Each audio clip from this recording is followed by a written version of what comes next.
Good morning all. आप सबों का स्वागत है हमारा यूट्यूब चैनल पे। तो आज हम आप लोगों के लिए एक टॉपिक लेके आए हैं हिंदी ग्रामर का। टॉपिक का नाम है कारक, जो कि एक महत्वपूर्ण टॉपिक है, क्योंकि अगर हम लोग समास पढ़ने जाएंगे, समास हम लोगों को सीखना है, तो हम लोगों को कारक को जानना ज़रूरी हो जाता है। तो कारक है क्या?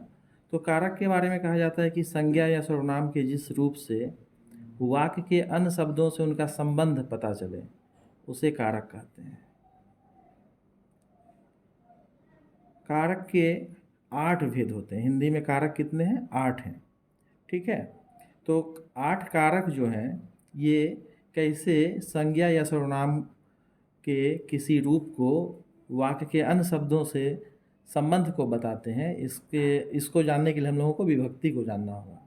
विभक्ति क्या है कि कारक के बोध के लिए संज्ञा या सर्वनाम के आगे जो चिन्ह लगाया जाता है, उन्हें व्याकरण में विभक्तियाँ कहते हैं।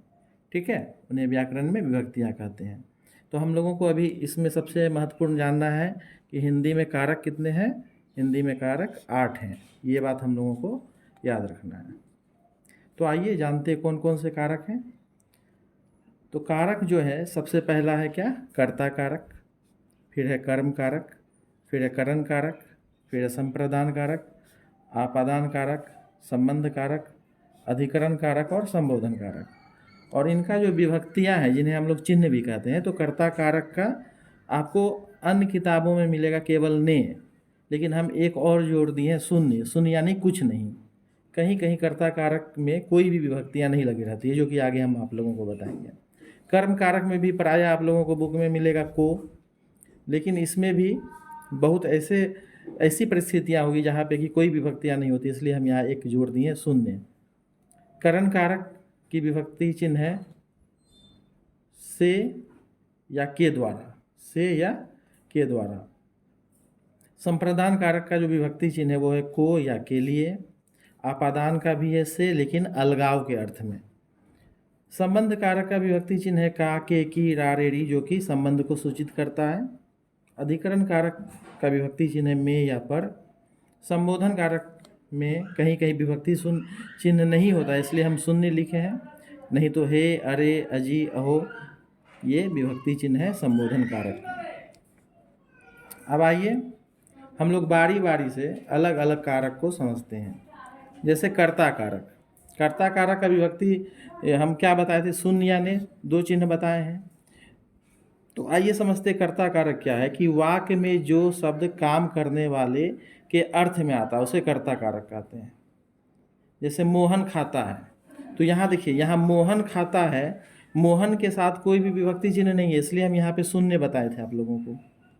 राम ने रोटी खाई, तो यहाँ ने जो है ये इसका विभक्ति चिन्ह है, इसलिए हम दोनों विभक्ति चिन्ह आप लोगों को बताएं।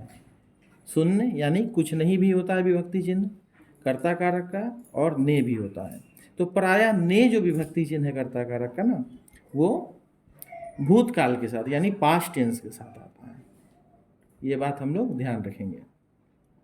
अब आगे है कर्म कारक। क्या है? कर्म कारक। तो कर्म कारक का जो विभक्ति चिन्ह है आपको बुक में मिलेगा को, लेकिन हम एक जोड़ दिए शून्य यानी कुछ नहीं।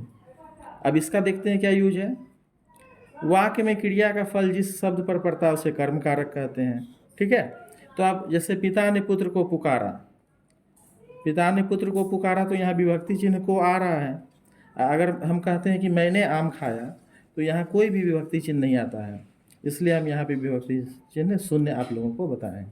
ये समझने वाली बात है कि जहाँ पर कर्म कारक में जहाँ पे विभक्ति चिन्ह नहीं आ रहा, यानी क्या है, वो चिन्ह शून्य है, कुछ नहीं है, और जहाँ पर को लग जाता है तो हम लोगों को समझ में आ ही जाता है कि ये कर्म कारक है।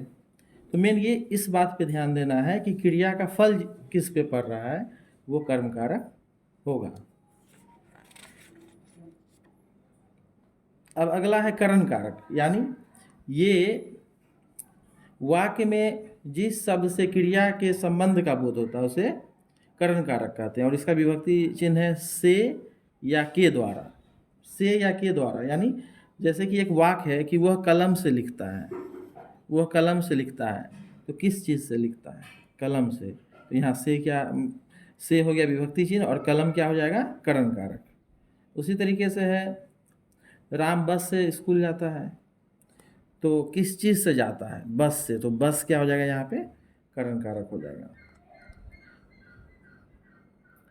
अब आगे बढ़ने पे हम लोग देखते हैं संप्रदान कारक, जिसका कि विभक्ति चिन्ह है को या के लिए। ठीक है, तो इसके लिए इसको समझने से पहले हम लोग जाने कि संप्रदान कारक क्या है।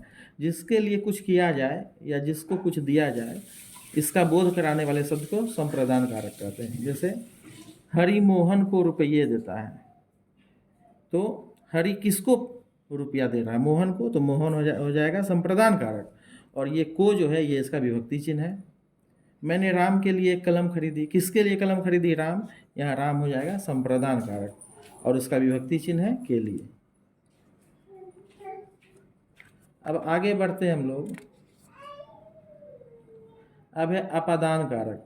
अपादान कारक और इसका विभक्ति चिन्ह से है, जो कि अलगाव का बोध कराता है, यानी किसी वस्तु से अलगाव का जो बोध कराए वो अपादान कारक कहलाता है। जैसे हिमालय से गंगा निकलती है, तो यहाँ से जो है अपादान कारक का विभक्ति चिन्ह है। क्यों है कि हिमालय से गंगा निकलती है, यानी ये अलगाव का बोध कराता है। ठीक है, पेड़ से पत्ते गिरते हैं, ये से जो है अपादान कारक का पहचान है। ठीक है, क्योंकि पत्ता जो है पेड़ से अलग हो रहा है। अब अगला है संबंध कारक। संबंध कारक जिसका कि विभक्ति चिन्ह है काके की रारे री, जो कि संबंध बताता है एक शब्द का दूसरे शब्द से। ठीक है, वो हो जाएगा संबंध कारक। जैसे कि यह राम की किताब है, तो यहाँ की जो है ये संबंध कारक का विभक्ति चिन्ह को बताता है। वह मेरी गाय है, री, आखिरी में जो री है, ये री किसको बताता है, संबंध कारक को बताता है। ठीक है,